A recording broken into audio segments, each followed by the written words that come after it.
Hello, and welcome to another edition of From the Desk of. I'm Jim Cohen, CEO of Minneapolis Jewish Federation, and I'm very excited to have today's guest, a living legend here in the Minneapolis Jewish community, Judy Halper, the CEO of JFCS, who, after a long and wonderful career, is retiring at the end of this year, which is why I really wanted to sit down with her at this table before she stepped away from her role. Judy, it's an honor. Welcome. Thank you so much. I'm so happy to be here. I'm sure, like many people who are about to step away from a role that they've had for quite some time, you are somewhat nostalgic and thinking about the many years of service as the CEO and even before that at JFCS. I want to tap into that with the first question. What do you think has been the biggest change at JFCS over the time of your tenure? Well, that is a very good question. And of course, my inclination is to say there's been so many changes, but you're asking for one and perhaps the biggest.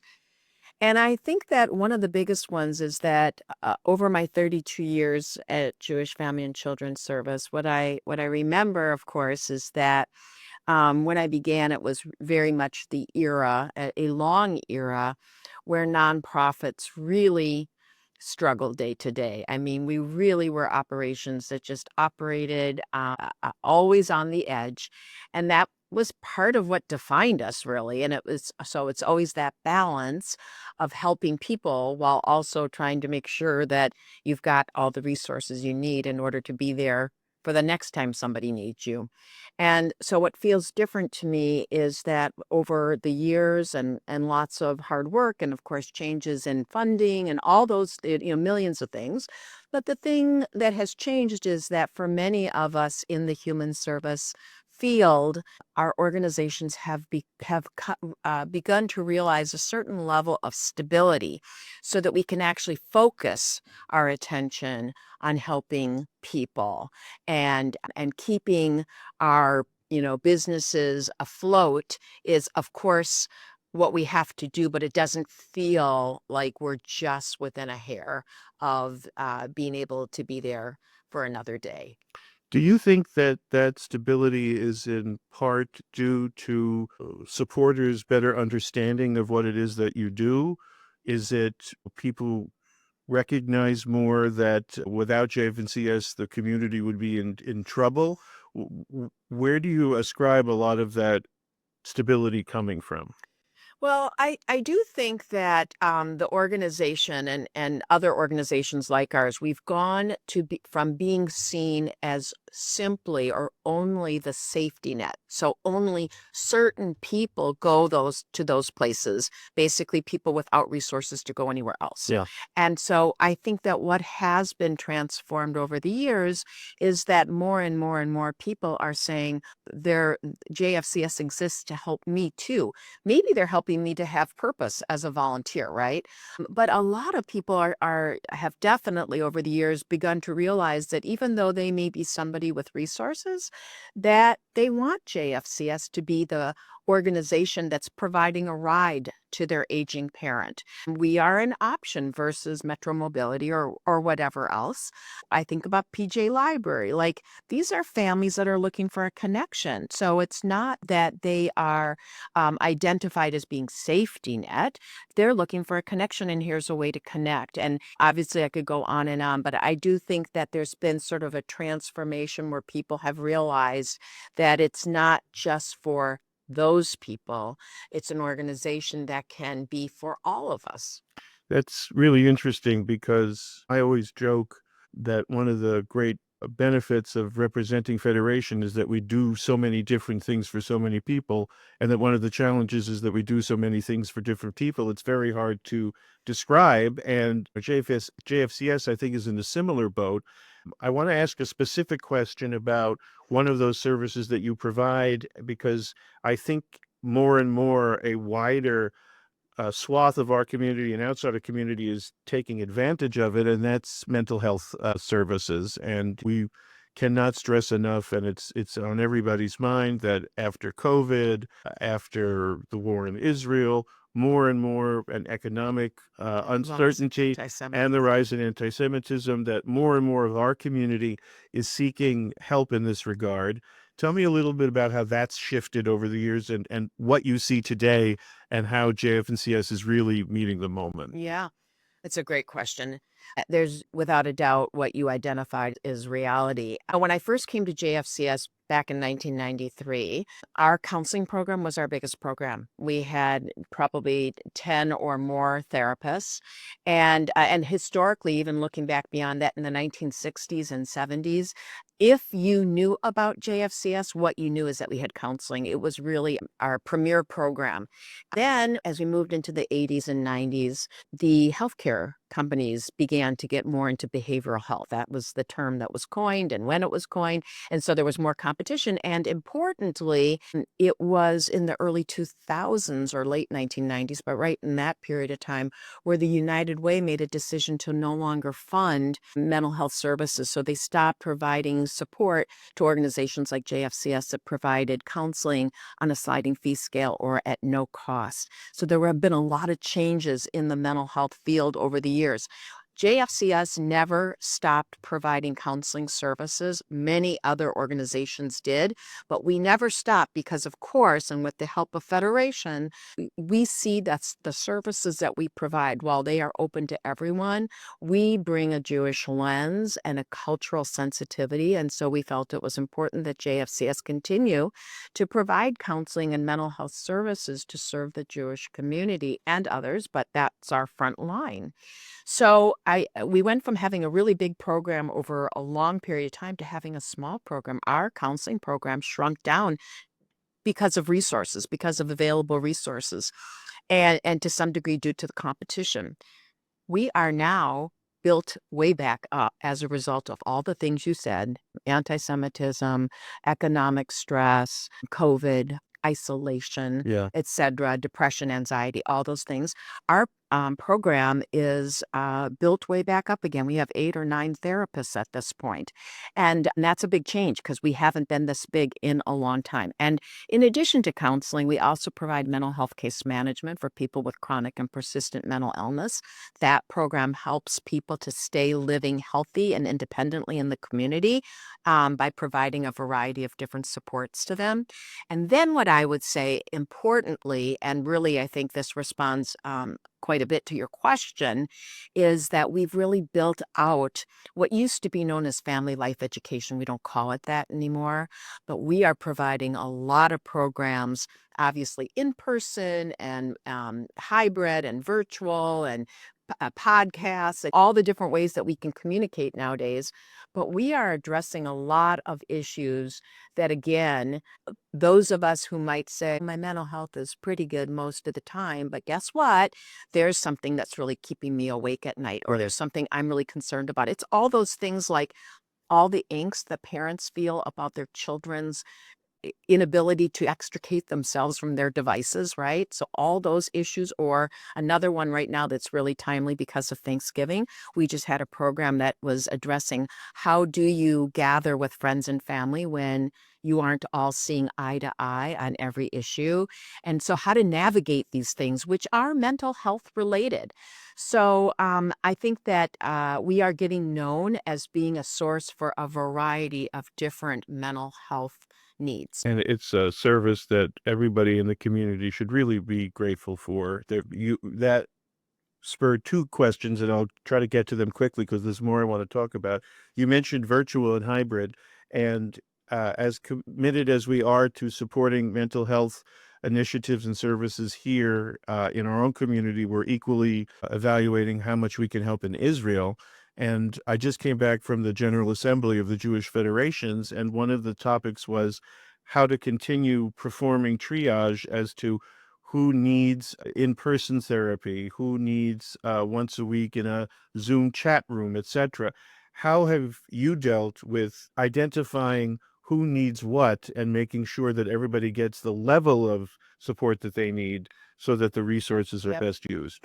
Well, we there is a process of assessment that we go through when somebody calls, and then there's another step when somebody is assigned to a therapist. And in addition to what you're referencing, we also offer a variety of modalities that also gets factored in. So when you say, how do you decide if it's in person or virtual or whatever? Well, we do walk talk therapy, so that's in person because it's walk talk therapy. And we do some other things that can only be, well, I shouldn't say only be done. I'm thinking of like EMDR where it can only be done in person. But truthfully, there are some people who are able to do it over Zoom or what have you. But I would say to you that a good deal of how that decision is made about frequency and modality and in person and via Zoom and what have you is really something that's negotiated between the therapist and the client. Yeah. Because after all, it is the client who gets to make that decision. One of the things that's been super interesting for us is that ever since COVID began, so in late March of 2020, at that moment where we had to notify everyone that the offices will be emptied and everything that will be offered virtually, and this is how it's done. Literally every single person in our counseling program, every single client said, well, no, thanks. I don't think I'll have a Zoom session because after all, well, I'll be back in the office in a couple weeks, right? Remember those days? I do. And so when it became clear that we weren't going to be back in the office within a couple weeks, one of the things that we did, and we started doing this right away, was we started to monitor how many of our clients were continuing therapy via Zoom or on their phones or however they were doing it. And the interesting thing is, within like a month, 100% of our clients, or nearly 100%, were doing it via Zoom. Like they had said, like, this is important enough that I want to continue to do this. But since we've been back in person, still 50% of our clients prefer to do their therapy, either hybrid, Zoom, or what have you. And here's why. Because it's the convenience Yeah. factor. If you don't feel well, if you have a cold, you don't have to cancel your appointment. You can still have your appointment. Or if you've got a sick kid or you're waiting for somebody to come to deliver something. This is a really convenient and a very desirable way for people to receive their help. And you just answered the second question I had, which I appreciate very much. So I'm going to switch gears a little bit. And I want to talk a little bit about Hag Sameach, which is one of the more known programs that JFCS undertakes every year. So first, rather than me define it, I'll ask you to define it, then I'll have my follow-up question. Okay. Well, Hag Sameach obviously translates from Hebrew to English, Happy Holidays.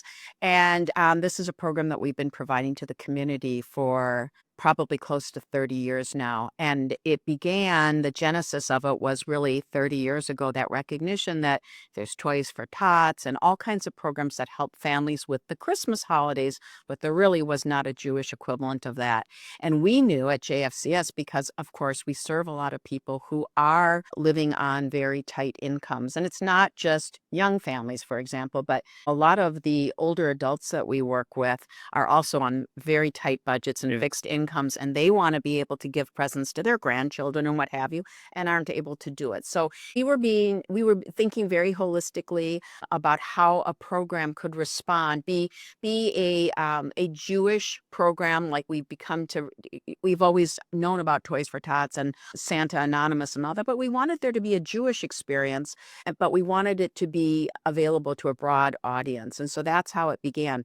What's been really nice is probably for about 20 years now, the program has gone well beyond the December holidays. We do a Passover Hag Sameach every year. We've been doing it for many years. And what that is it's a starter kit for Passover. So a tote bag that's got a couple boxes of matzah and gefilte fish and all the accoutrements that we associate with Passover and some ritual items.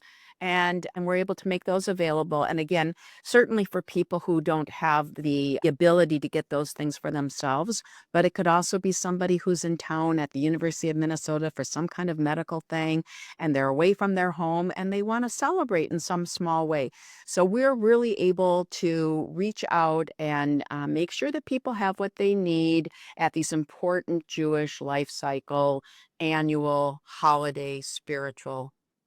And I've seen it in action because of the great relationship between JFCS and Federation. We've actually had volunteers come over and pack boxes for Hag Sameach, particularly folks who have been on our Israel experiences. Have the demographics of who participates and are the recipients of packages, et cetera, changed and grown, or because that's a reflection, obviously, of some of the other things we've been talking about. Yeah. How has the demographic evolved? Over the years, we've broadened the program so that you don't have to be Jewish to be a recipient of our service. So, in other words, if you're a client of our agency, but you don't identify as Jewish and you're not going to have what you need to celebrate your holiday, we provide packages to you as well. So that's our program is serving the needs of people who identify other than Jewish. They could be Christian, they could be Muslim. We've also seen a growth in the program in terms of who we're serving who identify as Jewish. The number of people that we're serving who are Jewish, Yeah, that's what I was. has genuinely increased. I would say that part of the reason for that growth is that as people understand the program and recognize that some folks were actually getting things through Santa Anonymous or Toys for Tots because they wanted something for their child and there wasn't a Jewish program. So as people become more aware of Hag Sameach, they now know there's a Jewish source for those things. So that's part of the growth that we see. I would also say that the Twin Cities as a community is certainly seeing a growth in young people and young families insofar as we're not the community that was so insular as we were Right. a number of decades ago. So I think some of it, and then I should mention stigma as well. Obviously, stigma is a huge barrier for people, but we do everything we can to ensure that people have privacy and confidentiality. The way that we package things for the program, nobody's name. There's a number that's assigned to a family or an individual, and it has all the information that corresponds to what that person is saying that they need or would like to have. And so everything is done with a great deal of confidentiality and privacy. And so I think that makes it easier for people to overcome that stigma. And that's terrific. And it's been a pleasure to be a part of that in a small way over the past couple of years. We started at the beginning of this talking about stability, and I'm going to ask this question as neutrally as I can as far as politics are concerned. But stability or a lack of stability is never a NGO's friend. And the economic uncertainty of late, the stock market up, down, tariffs, no tariffs, programs being cut, programs being reinstated, it's been a tumultuous year. How has that impacted your work? And as you look to the future, what are you most concerned about? Well, it's a great question.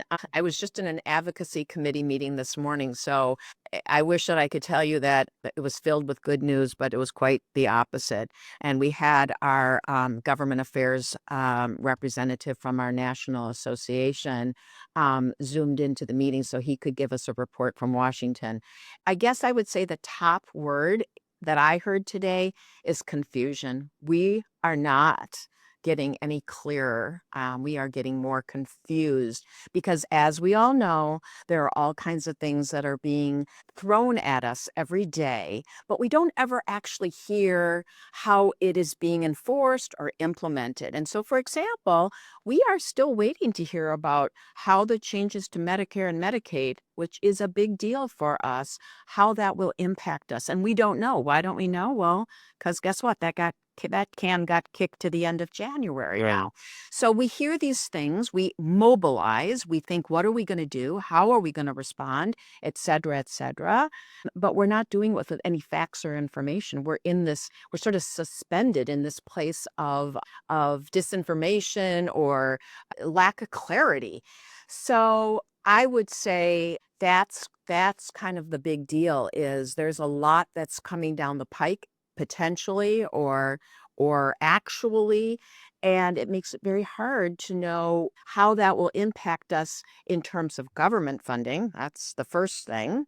And then secondarily, how that will impact, as you mentioned, the stock market and people's finances and so on, how that will impact us in terms of donations and contributions. It's just kind of a mess. And I hope it improves. And again, devoid of any political commentary, I know that everybody listening, regardless of their views on many things, hope that the services that are provided continue and the people that need help get it. And I operate from a hope that there will be more clarity and make it easier for you to do well, for your successor to do her job next year, which If I could say one thing, sure. one thing that I didn't mention, and I would be remiss, is we are absolutely experiencing the impact of food insecurity and Yeah. hunger. Again, just having come from this meeting this morning, we have given out already this year 40 more shelf stable food boxes that JFCS puts together for families that are pretty much in crisis. We've given out 40 more already this year than we gave out all of last year. And the increase since the government shutdown, we saw this, enormous increase in requests for food assistance. And that is definitely top of mind. And I would also say that an example of this confusion that I was alluding to are the SNAP benefits. So people were cut off, and then some were told, no, it's going to be reinstated. And then what do you have to do to have it reinstated? Or I would like to start applying for it. And then they get an 11-page form to fill out and can't do it on their own, and it's very complex, and things are just getting harder, and that's a great example. Are there any projections yet as to what the increase might look like in 2026 if these uncertainties are not resolved?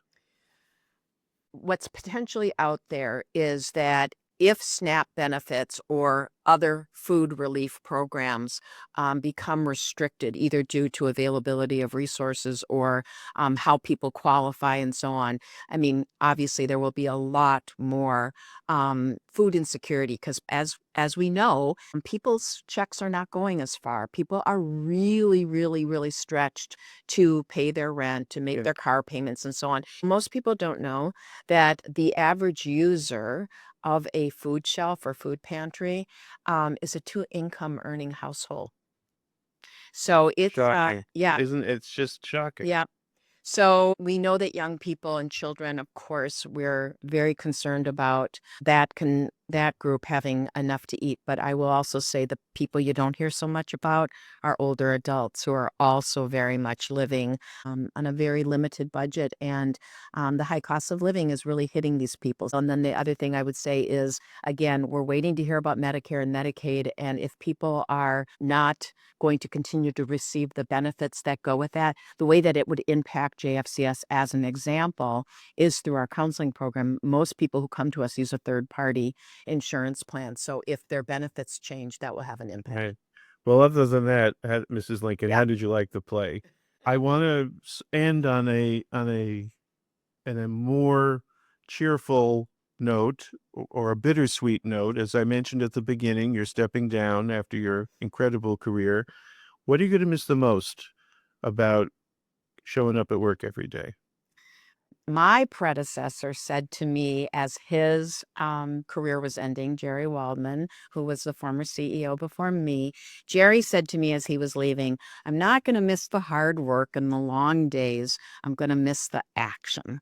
And there is something really to that. And the action is I get to work every day with people whose compensation is not what pulls them in every day. It is really this mission driven work. People who are so passionate, so dedicated, and so tremendously talented.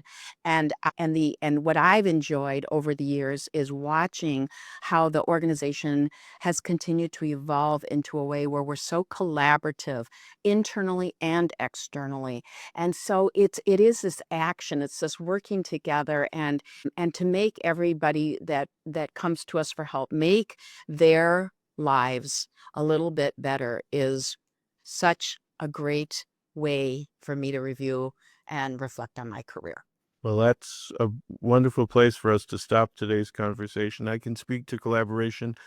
Judy and I have worked together now for 8.5 years, and I will miss you, as will so many people in the community. Thank you for taking the time. I know that you're being feted next month and well deserved. And until next time, this is Jim Cohen from the Desk of. Bye now.